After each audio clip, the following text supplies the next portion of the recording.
গত সোমবার ছিল আমাদের বাড়ি অনুষ্ঠানের প্রথম দিন, আর সেই দিন সকাল থেকে এত পরিমাণ ঝড় বৃষ্টি হচ্ছে যে সবার মনটাই খারাপ হয়ে গেছে। মন খারাপ করে লাভ নেই, কারণ মন খারাপ করলে তো আর ঝড় বৃষ্টি কমে যাবে না। তাই ঘরের মধ্যে আমরা বসে গেছি এখন মালা গাঁথার জন্য। অনেকগুলো মালা গাঁথতে হবে, যেই কারণে আমরা অনেকেই মিলে বসেছি। এদিকে বোনের আবার হাত কেটে গেছে, তাই ও একটু রেস্ট নিচ্ছে। তার মধ্যে আমি কিন্তু অনেকগুলো মালা গেঁথে ফেলেছি। মালাগুলো গাঁথার মাঝে আমি আবার এইদিকে কার্ডবোর্ডের ওপর সব দলের নামগুলো লিখতে বসে গেলাম, কারণ এগুলো না সকালে আবার এগুলো টাঙানো যাবে না। টোটাল 5টা দলের নাম লিখলাম, তারপরে চলে গেছিলাম সকালে খাবারটা খাওয়ার জন্য, কারণ অনেকটাই দেরি হয়ে গেছে। আর আজকে আমাদের সকালে মেনুতে ছিল ডাল, ভাত আর আলু সিদ্ধ, যেটা কিন্তু আমার খুবই পছন্দ।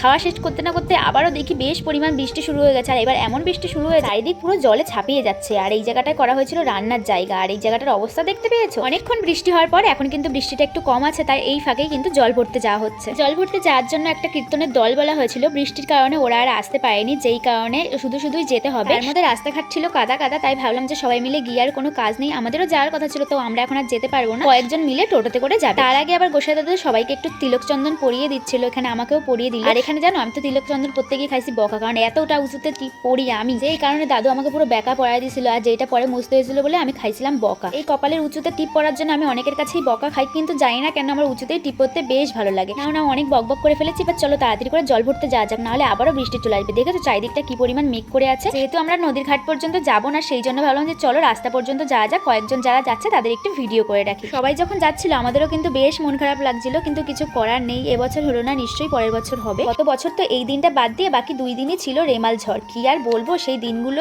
আমাদের যে কিভাবে কেটেছে সেটা শুধু আমরা জানি। তাই মনে মনে ভাবছিলাম যে আজকে বৃষ্টি হচ্ছে কিন্তু বাকি 2 দিন কিন্তু আর কারণ বৃষ্টি হলে না কেউই আসতে পারে না। যাই হোক, সবাই মিলে কিন্তু চলে গেল। তারপর আমরাও রাস্তা থেকে বাড়ি চলে এসে একটুখানি শুয়েছিলাম। দেখতে দেখতে আধ ঘন্টা পর কিন্তু সবাই বাড়িতে চলে এসে এখন নমস্কার করে জলটা মন্দিরে রাখা হবে। আর এই ভিডিওটা তো তোমাদের সাথে অলরেডি অনেক আগেই শেয়ার করে দিয়েছি। এর আগে তো মন্দিরে ওঠার সুযোগ পাইনি, তাই এখন একটু মন্দিরে উঠে নমস্কার করে নিলাম ঠাকুরকে। তার মধ্যে দেখো আমার পিসি টিসি সবাই চলে এসেছে, আর সবাই মিলে কিন্তু এখন দুপুরের খাবারটা খেতে বসে গেছে। আর এইদিকে যেহেতু আমি আলতা দিয়ে লিখেছিলাম, তার জন্য আমার হাতটা পুরো লাল হয়ে গেছে। আর দুপুরের মেনুতেও কিন্তু ছিল ডাল, আলু সিদ্ধ আর একটা লাবড়ার তরকারি। আলু সিদ্ধটা সকালেরই ছিল, ওটা আমি পরে নিয়ে খেয়েছি। খাওয়া দাওয়া করে আমি এমন ঘুম দিয়েছি যে উঠেছি সেই 7টার সময়। এখন কিছুক্ষণ হবে ভাগবত পাঠ, তারপরে হবে অধিবাস কীর্তন। তার মধ্যে দেখে আকাঙ্ক্ষা আর পিউ চলে এসেছে। থেকে ওঠার পর থেকে আমার এতটা পরিমাণ মাথা যন্ত্রণা করছিল যে আমি একটু চা খেয়ে নিলাম, তারপরে শুরু হয়ে গেল কীর্তন।